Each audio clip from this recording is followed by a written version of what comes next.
debt and say how debt hurts the working class and debt hurts those on fixed incomes, because that's the Democrats usually say, oh, we'll give a handout to those people, and that way we can buy their votes.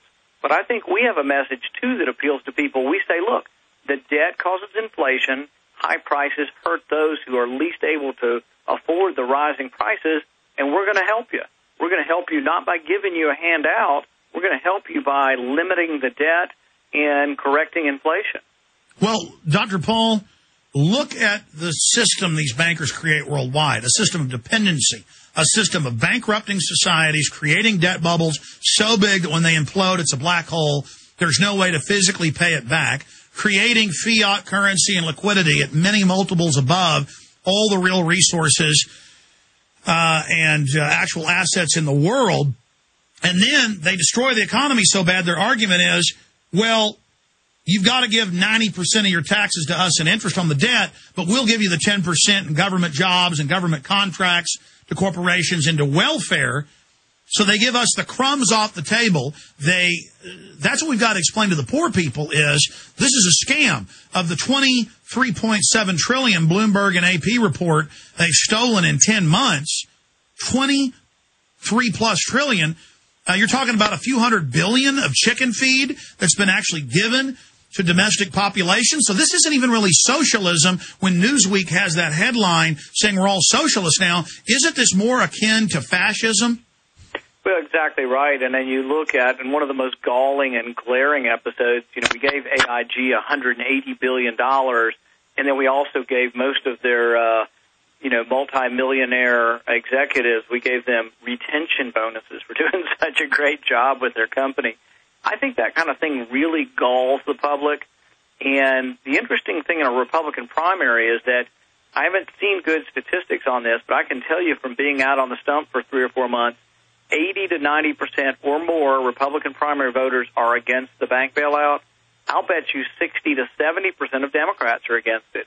So as I go around Kentucky, I say, look, I would have voted against this bailout. I've been talking about it for almost a year now, and you get to choose. You get to choose a Republican to be your nominee, and do you want somebody who voted for the bailout? Over half the Republican leadership did, and you've got to decide which direction your party takes. And I think the message is resonating. I worried at first that Republicans would be upset to hear some chastisement of their people, but I think most of them, 2/3 of them were voting against McCain as their nominee. So quite a few Republicans are more conservative than what they're getting out of Washington. Well, look at Rick Perry and other governors who are clearly globalist. They've been jumping on the bandwagon, talking about secession and fight the New World Order. It's like they're Alex Jones or something. and that's great for me because it makes me mainstream, and suddenly all these big stations are turning us on in major cities because everything I've talked about has now come true. But really, they're only paying lip service. We need real McCoys like Ron Paul and Rand Paul and others who actually have a record and who have spent their whole lives voting and speaking and fighting for true freedom. And so now is the time for people to support folks like yourself. What can people do now? I mean, obviously, once you announce in 2 weeks, the real momentum will kick in. What can they do today to make sure you make that right decision to run for Senate out of Kentucky? Well, I told you earlier, Alex, last time I was on your show, your listeners shut down my website because they overdid it. We had to buy a bigger server. So we want your listeners to go and test out my website to see if they can overtax it. That's RandPaul2010.com. The other thing they can do is we're taking pledges for a money bomb, and that website is runrandrun.com. And we're hoping to get 10,000 people that would give $100 on one day. If we raise $1 million in one day, which I think it's possible, if we did that, it completely transforms my race. It completely makes us really the lead dog in the race and makes us the one to beat. It puts us on the map for the rest of the election. We don't have to struggle month in and month out to see if they'll still include us because of our fundraising. We get all that front end loaded on August 20th. Absolutely. Amazing what we could do. And then that makes the media say, oh, Rand Paul would be great and his dad's, really popular, but he can't raise that type of money. That makes you a major contender and makes Kentucky media pay attention to you. And then it's a multiplier. You get $1 million, you get $20 million in free coverage in Kentucky. Exactly. And we're already getting good coverage here. I've had nothing but good coverage so far. We've probably had 10 AP stories.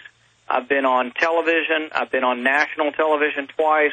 We're getting good coverage here. Every time we do something, we have a conference call for the media, and we're routinely getting between 10 and 15 people on our conference calls for statewide media. So there's a lot going on, but you're right. The key thing that puts me over the top is if that money bomb's successful August 20th. Well, we'll be sure and have Lyman on, Trevor Lyman and yourself, to try to, or some folks from your campaign, try to get that. Maybe have your daddy on that day to plug the money bomb. But I don't know about all the stupid election rules, but he should be able to do that. All right, we're going to come back, get into what your agenda would be in the U.S. Senate on the carbon tax, gun control, and a lot more. Stay with us. Dr. Rand Paul's our guest. The New World Order beast is genetically modifying your food, mixing vegetables with animals, and now experimenting with viruses. Without a long-term food solution, you will have just two options: starve, or surrender. All canned food supplies will eventually run out. What then? Grow your own healthy food and feed your family forever. SurvivalistSeeds.com is now the nation's largest bulk heirloom seed company. And it's owned by a real patriot, Big John Lipscomb. You can now have an infinite amount of healthy vegetables like a watermelon, a bundle of carrots, or tomatoes for a little more than a penny each. SurvivalistSeeds.com. And now you can go into business with Big John at SurvivalistSeeds.com by becoming an affiliate. See his link at SurvivalistSeeds.com. Well, we've crashed their server. Our millions of great listeners. Folks, we got to get Dr. Rand Paul a CDN, Content Distribution Network. That's the only thing that keeps up Infowars.com and PrisonPlanet.com. So we've been through this. And we've got the sites that crash everybody. And the only way they're going to keep their sites up during the money bomb and all the rest of this is with a CDN. So whoever the IT guys are, tell them CDNs. We can tell you we've been through a lot of CDNs. We got two companies that we know are good. Got a backup CDN. But, yeah, you got to be able to take 1 million people visiting your site at one time to really be effective. But going back to Dr. Rand Paul, that's exciting, though, that the audience has crashed your server, though. That is. That's better than a Nielsen poll, I think. Listen, there's so much I could throw up, but I want to get into investigating the Fed. You know, your father's called for criminal investigations by state grand juries, saying that's constitutional. What about investigating Al Gore, who openly owns the controlling stock in 2 of the carbon trading companies? And the bill they've passed in the House says that the federal agencies can just levy any tax they want, including toilet paper taxes. What would you do about that? My prediction is that if cap and trade gets through, we will have an army of armed EPA agents, thousands of them. And apparently, they've already said that. That's what I mean. The EPA already has armed guards. They have armed troopers and investigators. No, they call them climate cops. No, I mean, your prediction's already true. Yeah, Sorry. That's what I mean. We have them, but I predict that there will be thousands of new. Thousands of new, yes. Yes, because you know what's going to happen is every time you sell your house or rent your apartment, you're going to have to prove to somebody that you've got energy efficiency. No, that's in the bill. They say home inspections. Right. I'm sorry, go ahead. I mean, I start ranting on this issue.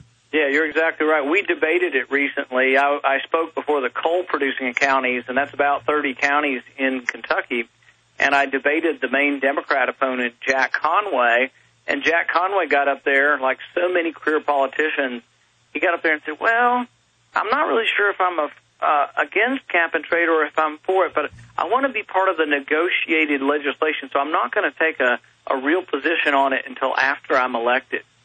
And what's amazing about this is he doesn't even sense, being a career politician, he's afraid to make a stand, but he doesn't even sense how much there's opposition, even among mainstream people within Kentucky, because of what it's going to do to energy. Well, they admit they're going to put in the bill a 50% tax on all coal, and what, 54% of all our energy, our power, from factories to light bulbs in our houses to the hot water heaters is from coal. I mean, does anybody have an idea what that I got family in East Texas. The only jobs left are prisons and coal mines and the power plants that burn it.